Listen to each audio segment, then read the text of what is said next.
نماز نہ پڑھنے والا بھی میرا بندہ، میں نے اس کو پیدا کیا ہے، تمہارے عقل کے گھوڑے وہاں تک نہیں پہنچ سکتے، اس عالم کا رب بھی میں ہوں۔ عالمین کا ترجمہ کیا پارے نمبر 29 کی آیت سے۔ لوگ کسے بولتے ہیں ہمارے کرنول کی لنگڑی زبان میں؟ آپ کے سامنے بولنے کے لیے 20 منٹ آدھا گھنٹہ بولنے کے لیے ہمیں 3 گھنٹے 4 گھنٹے پڑھنا پڑتا۔ like video, share video and subscribe our channel.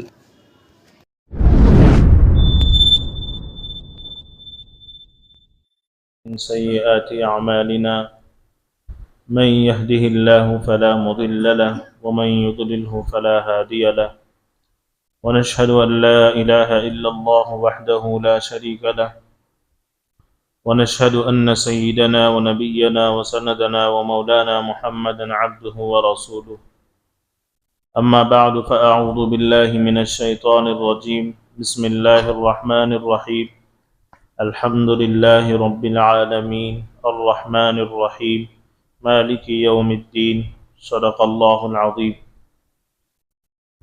تمام تر تعریف اسی رب ذوالجلال کے حق میں جس نے مجھے اور آپ کو بلکہ پوری کائنات کو اپنی طاقت سے اور اپنی قدرت سے پیدا فرمایا۔ اس کے بعد درود و سلام ہو میرے اور آپ کے آقا تاجدار مدینہ سرور کونین جناب محمد الرسول اللہ صلی اللہ علیہ وسلم کی ذات مقدسہ پر، جن کے صدقے میں اللہ رب العزت نے پوری کائنات کو بنایا ہے۔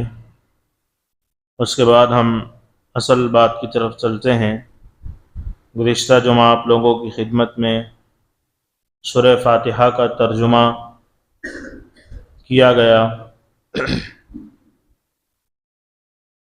اس لیے کہ سورہ فاتحہ کے معنی شروع کرنے کے آتے ہیں، فاتحہ کے معنی کھولنے کے آتے ہیں۔ تو مختلف معنی مفسرین نے اپنی کتابوں میں سورہ فاتحہ کے نام اس کے معنی لکھے ہیں، لیکن اس کا ایک معنی یہ ہے کہ کھولنا، شروع کرنا، یعنی اللہ کے نبی صلی اللہ علیہ وسلم نے اس سورت کی جو ترتیب رکھی ہے اپنے زمانے میں، وہ قرآن پاک کے تمام سورتوں میں سب سے پہلی سورت رکھی۔ نزول کے اعتبار سے تو یہ پہلی سورت نہیں ہے، یعنی جو آسمان سے اللہ رب العزت نے قرآن نازل کیا اس کو نزول کہتے ہیں۔ نزول کے اعتبار سے سورہ فاتحہ پہلی سورت نہیں ہے۔ پہلی سورت کون سی ہے؟ سورہ علق، اقرأ بسم ربک الذی خلق، اس کی چند آیتیں ہیں۔ تو یہ سورہ فاتحہ اس لیے نام رکھا گیا کہ یہ پورے قرآن مجید کے شروع میں اللہ کے نبی صلی اللہ علیہ وسلم نے اس کو ترتیب دیا ہے، اس لیے اس کو سورہ فاتحہ کہتے ہیں۔ یہ پورے قرآن کے کھولنے کا ایک ذریعہ ہے، یعنی جیسے ہی آدمی قرآن کھولتا ہے، مصحف کھولتا ہے، تو سب سے پہلے اس کو نظر آتا ہے سورہ فاتحہ، اور جیسے ہی ہم رکعت بنتے ہیں، یعنی رکعت کے اندر ہم نیت کر کے نماز کے اندر داخل ہوتے ہیں، ثنا کے بعد تعوذ اور تسمیہ کے بعد جو سب سے پہلے پڑھی جانے والی جو سورت ہے وہ سورہ فاتحہ ہے۔ اس لیے اس کا تو معنی ہوا کھولنے کا، اور اسی طرح افتتاح کا، شروعات کا، اس کا معنی ہے۔ تو الغرض بہت سارے معنی مفسرین نے اس کے لکھے ہیں۔ انشاءاللہ آئندہ جمعہ میں آپ کی خدمت میں اس کے کتنے نام ہیں بہت تفصیل سے بتاؤں گا۔ تو اس کے بعد ہم پہلی آیت پڑھتے ہیں، الحمدللہ رب العالمین۔ تمام تعریفیں اللہ ہی کے لیے ہیں جو تمام جہانوں کے رب ہیں۔ ایک ترجمہ اس کا یہ ہوا۔ دوسرا ترجمہ یہ ہوا، اللہ ہی کے لیے حمد و ثنا ہے جو تمام جہانوں کے پالنے والے ہیں۔ تیسرا ترجمہ یہ ہوا، اللہ ہی کے لیے تمام حمد و ثنا اور شکر ہے، شکر بجا لاتے ہیں اللہ ہی کے لیے ہم، جو تمام دنیا کے رب ہیں۔ تو اس کے الگ الگ ترجمے بھی کیے گئے ہیں، لیکن اب ہمیں صرف چند اس کے جملوں پر غور کرنا ہے۔ الحمد ہے، اس کے بعد للہ ہے، اس کے بعد رب کا لفظ آیا ہے، اس کے بعد عالمین کا لفظ آیا ہے۔ سب سے پہلے ہم بات کریں گے الف لام پر۔ اللہ رب العزت ایسے بھی کہہ سکتے تھے، ال کے بجائے حمد للہ رب العالمین کہہ سکتے تھے، یعنی تمام تعریف، یعنی اللہ کے لیے تعریف ہے جو تمام جہانوں کا رب ہے، اتنا بول سکتے تھے، لیکن اللہ نے الف لام داخل کیا، حمزہ لام زبر ال، ڈائریکٹ حمد للہ رب العالمین نے کہا۔ ہا سے پہلے 2 حرف آئے ہیں، حمزہ لام زبر ال، الحمد پڑھتے ہم لوگ، اور لکھا بھی اسی طرح گیا ہے، لیکن ہونا تو یہ چاہیے تھا حمد للہ رب العالمین۔ ایسا بھی بولتے اللہ رب العزت تو اس کا معنی مکمل ہو جاتا، لیکن اللہ رب العزت جو ہے تمام جہانوں کے پالنے والے ہیں، ان کو معلوم ہے، تو اس لیے اللہ نے عربی کا ایسا قاعدہ اس کے اندر استعمال کیا جس کو عربی جاننے والے سمجھتے ہیں، عالم کورس کرنے والے سمجھتے ہیں۔ الف لام معرفہ اور نکرہ کہتے ہیں اس کو عربی کے اندر، عربی گرامر کے اندر۔ اللہ رب العزت نے وہ قاعدہ، عربی کی وہ گرامر اس کے اندر استعمال کی ہے، اس لیے حمد سے پہلے 2 لفظ لائے، الحمد، اس کا معنی بدل جاتا ہے، اس کا معنی یہ ہوتا ہے تمام کے معنی میں آتا ہے۔ الف لام جب داخل ہوتا ہے تو مکمل جتنی بھی دنیا کے اندر تعریفیں ہو رہی ہے وہ اللہ کے لیے، اس کا معنی ہوتا ہے الحمد۔ تو ال کے اوپر ہماری بات ہوئی کہ عربی کے اندر یہ بہت معنی رکھتا ہے اور اس کا مستقل ایک قاعدہ ہے، تو یہ کسی چیز پر جب داخل ہوتا ہے تو تمام چیزوں کو یہ گھیر لیتا ہے۔ تو حمد پر یہاں پر داخل ہوا ہے تو اللہ رب العزت یہ بتانا چاہتے ہیں میں ایسی حمد و ثنا والا ہوں جو تمام دنیا کے اندر جتنی بھی حمد و ثنا ہوتی ہے، تمام جو شکر ادا کیے جاتے ہیں، وہ تمام چیزیں میرے لیے ہیں۔ اگر کوئی آدمی کسی سمندر کی تعریف کر دے، فلاں سمندر بہت ہی بہترین ہے، اور کوئی آدمی کسی زمین کی تعریف کر دے، کوئی آدمی کسی کی خوبصورتی کی تعریف کر دے، گویا کہ وہ اللہ رب العزت کی بناوٹ کی تعریف کر رہا ہے۔ کس نے بنایا ہے زمین کو، کس نے بنایا ہے آسمان کو، کس نے بنایا ہے انسان کو، کس نے بنایا ہے انسان کے اندر آنکھ کو جو دیکھنے کی صلاحیت رکھتی ہے۔ تو اللہ رب العزت جو ہے ان تمام حمد کو، ان تمام تعریفوں کو جمع کر رہے ہیں صرف 2 لفظوں میں، الحمد میں۔ یہ ہے قرآن۔ تو اللہ رب العزت جو ہے کہہ رہے ہیں الحمد، تمام تعریفیں، صرف ذرّی تعریف نہیں، ایک زمانے کی تعریف نہیں، ایک مخلوق کی تعریف نہیں، جب سے دنیا بنی ہے اور جب تک دنیا باقی رہے گی، چاہے انسان دنیا کے اندر جیتے ہوں یا بستے ہوں، یا موتیں ان کو آ کر لے کر چلی جاتی ہے، یعنی موت کا وقت آتا ہے جب انسان چلے جاتا ہے، اس کے جانے کے بعد بھی جتنی تعریفیں دنیا کے اندر ہوتی ہے، چاہے وہ جنات کر رہے ہوں، چاہے وہ انسان کر رہے ہوں، چاہے وہ چڑیا کر رہی ہو، چاہے وہ کوئی اور مخلوقات دنیا کے اندر اللہ کی حمد و ثنا کر رہی ہو، اللہ نے ان تمام حمد و ثنا کو اسی ایک الف لام میں داخل کر کے کہہ دیا جتنی بھی تعریفیں دنیا کے اندر ہو رہی ہے وہ میری ہے، وہ میری ہے۔ تو اس لیے فرمایا الحمد، تمام تعریفیں اس اللہ کے لیے ہے۔ کس کے لیے؟ آگے فرمایا للہ، اللہ ہی کے لیے ہے۔ ایک ہے اللہ کے لیے، ایک ہے اللہ ہی کے لیے، دونوں میں فرق ہے۔ اللہ کے لیے بولیں گے اس کے اندر شرک بھی ہو سکتا ہے، اللہ کے لیے بھی فلاں ولی کے لیے بھی، اللہ کے لیے بھی فلاں بیوی کے لیے بھی، اللہ کے لیے بھی فلاں بچے کے لیے بھی۔ تو میرے عزیز دوستو، اللہ نے فرمایا للہ، لام کے نیچے ایک زیر لگایا، لام لام زیر لل، لام کھڑا زبر للہ، ہا زیر ہی، للہ۔ یہ لام کے نیچے جو زیر آیا ہے یہ معنی بتا رہا ہے جو تمام تعریفیں ہیں وہ کسی مخلوق کے لیے نہیں بلکہ صرف